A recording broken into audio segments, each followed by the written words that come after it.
A man in his 30s sits in silence. His home is beautiful, modern, clean, quiet. He owns a successful business, has a partner who loves him, and yet, he stares at the wall and whispers, "I feel nothing." This is not rare. This is not weakness. This is the modern condition. Today, we're living in the age of comfort, and yet, drowning in despair. More connected than ever, but lonelier than ever. Flooded with choice, but starving for purpose. Welcome to the meaning crisis. It's not just a vibe, it's a measurable shift in the soul of our civilization.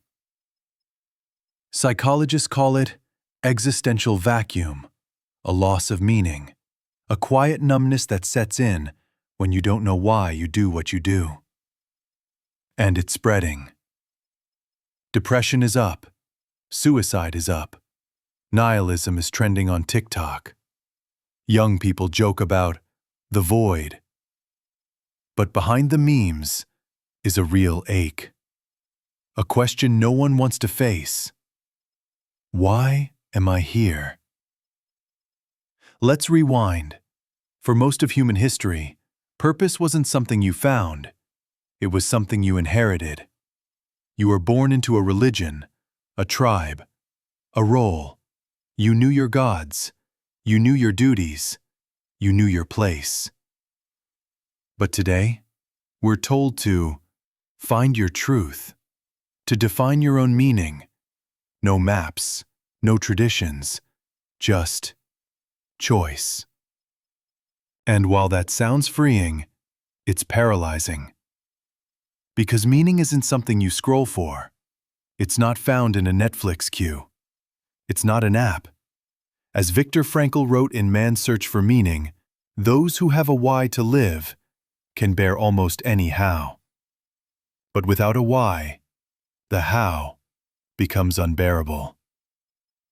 That's what we're seeing now. A generation that can work from anywhere, but doesn't know where to go. Can learn anything, but doesn't know what's worth learning. Can date anyone, but doesn't know what love is for. We've optimized everything, except purpose. And the consequences are showing up in our minds, our bodies, our culture. So, what is purpose? And how do we find it in a world that seems to be losing it? Let's start with the science.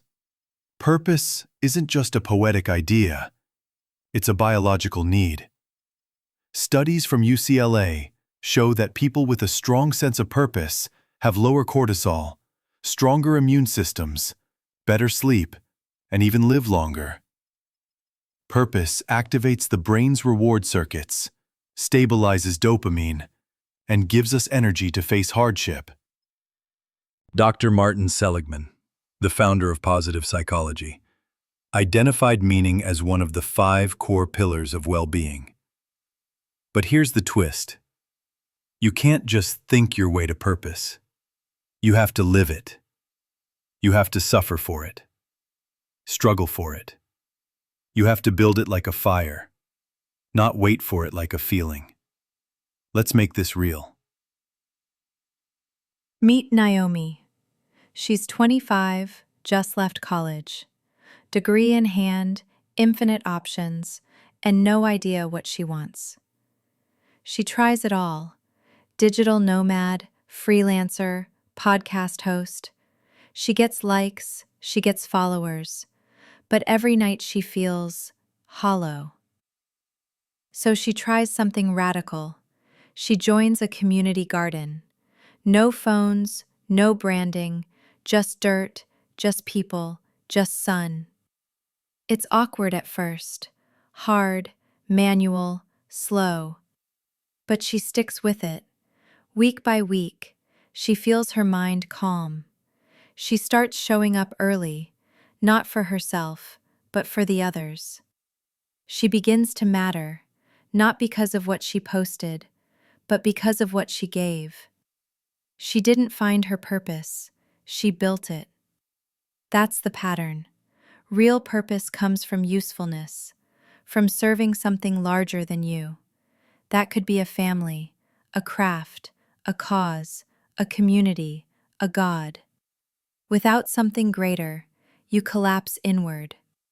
We weren't built to be the center of the universe, but modern life tells us we are, and that's the lie. The more you obsess over yourself, the more you disconnect from life. So what do? Let's walk through the meaning rebuild protocol, a step-by-step path to finding your why again. Step 1. Silence.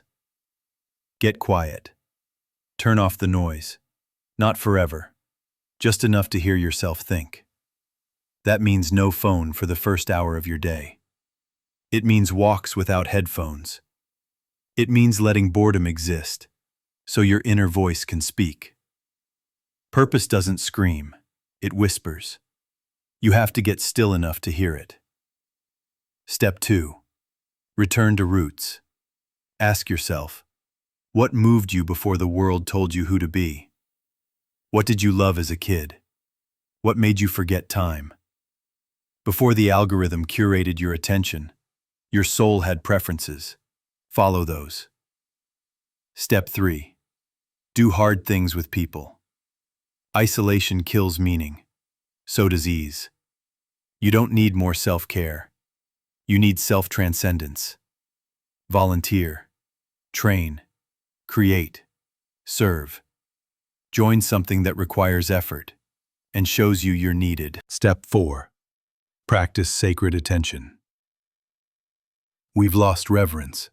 Everything is a meme. Everything is ironic. But meaning lives in depth, in slowness, in awe. Look at your parents like it's the last time. Watch a sunset without posting it. Pray, even if you're not sure who's listening. Sacred attention turns the mundane into the meaningful. Step 5. Pick something worth suffering for. This is the key. Meaning isn't comfort. It's commitment. Choose a path that's hard, but noble. Choose something you die for, so you can finally live. That could be raising a child well, building a company that helps, writing something honest, mentoring someone lost. It doesn't have to be perfect. It just has to matter. Because here's the secret. You don't need to find the perfect purpose. You need to pick a worthy one and pour yourself into it. Purpose is not a discovery. It's a devotion. And once you choose, the fog starts to lift. You stop waking up anxious. You stop chasing every distraction. You start anchoring to something real. You start living forward. Let's zoom out. Our civilization is in a meaning drought, but that doesn't mean you have to be. You don't have to wait for culture to fix itself. You can start rebuilding your inner world right now. But it will take honesty, discomfort, and practice. In the words of Nietzsche, he who has a why to live can bear almost any how. It's time to find your why. Or better yet, build it. Let the world keep chasing trends. Let others scroll the void. You? Choose to stand for something. Not because it's easy, but because it's the only thing worth doing. Purpose isn't optional. It's oxygen. And when you have it, you don't just survive. You come alive.